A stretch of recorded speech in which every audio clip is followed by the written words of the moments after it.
নমস্কার, আমি শুভ। আপনারা দেখছেন জিটিভি, দ্রুত হচ্ছে সবার সাথে।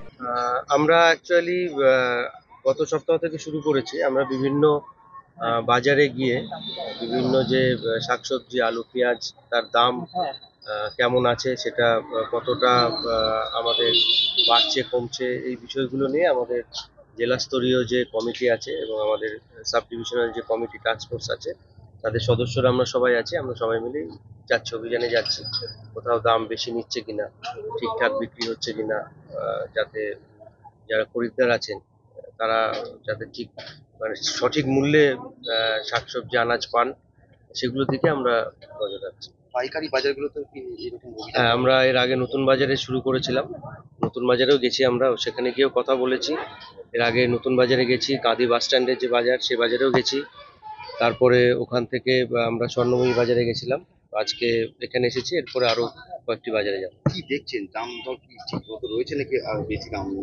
কিছু কিছু মানে কিছু দোকান দোকান দোকান ভ্যারি করছে। কিছু দোকান আছে ঠিকঠাক, কোনো একটা হয়তো পার্টিকুলার কোনো একটা সবজির দাম বেশি নিচ্ছে, আবার কিন্তু ওভারঅল কম বেশি ঠিকঠাকই আছে, দু একটি বিষয় ছাড়া। এই বেশি দাম বৃদ্ধি কমানোর জন্য কি ব্যবস্থা নেওয়া? অলরেডি আমাদের এখানে বিভিন্ন ডিপার্টমেন্ট আছে, যেরকম agri marketing, agriculture, food safety থেকে আছে, আমরা লিগাল মেট্রোলজিকেও আমরা ইনভলভ করেছি, এনফোর্সমেন্ট ডাইরেক্টরেটের সবাই এখানে আছেন। প্রত্যেকেই তার নিজস্ব যে পরিকাঠামো আছে, আমাদের নিজস্ব যে আইন আছে, তাদের প্রত্যেকটা ডিপার্টমেন্টাল আইন, তাদের নিজস্ব পরিকাঠামোর মাধ্যমে আমরা যেগুলো পাচ্ছি, যে অনিয়মগুলো পাচ্ছি, সেগুলো আমরা সেইভাবেই টেক আপ করছি। কোনো ব্যবস্থা নেওয়া হবে কারো কোনো ব্যবস্থা? অবশ্যই আমরা সবকিছু নোট করছি, প্রত্যেক যেখানে যেখানে আমরা যাচ্ছি, যারা বিক্রেতা আছেন তাদের সমস্ত কিছু আমরা নোট করছি। পরবর্তীতে আমরা আমাদের মতো যা আছে আইন অনুযায়ী।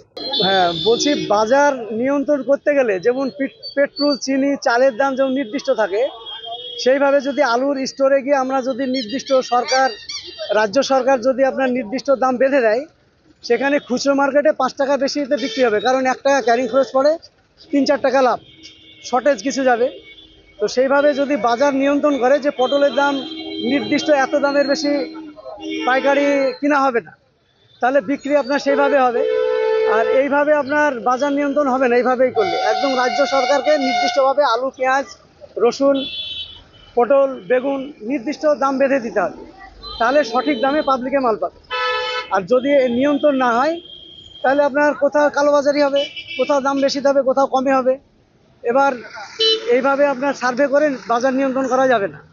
পাইকারি মার্কেটকে নির্দিষ্ট রেটে একটা বিক্রি করার একটা রেট বেঁধে দিতে হবে। যেমন পেট্রোলের দাম সব গোটা ইন্ডিয়াতে কম বেশি একই দামে বিক্রি হয়, ক্যারিং খরচ হিসাবে হয়তো 50 পয়সা 60 পয়সা বেশিতে বিক্রি হয়, এরকম।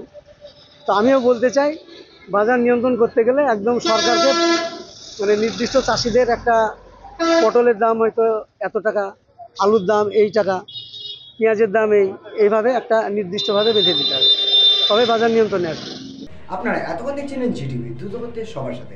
জিটিভির আরও নতুন নতুন খবরে আপডেট পেতে এক্ষুনি লগ ইন করুন www.gtblivenews.com।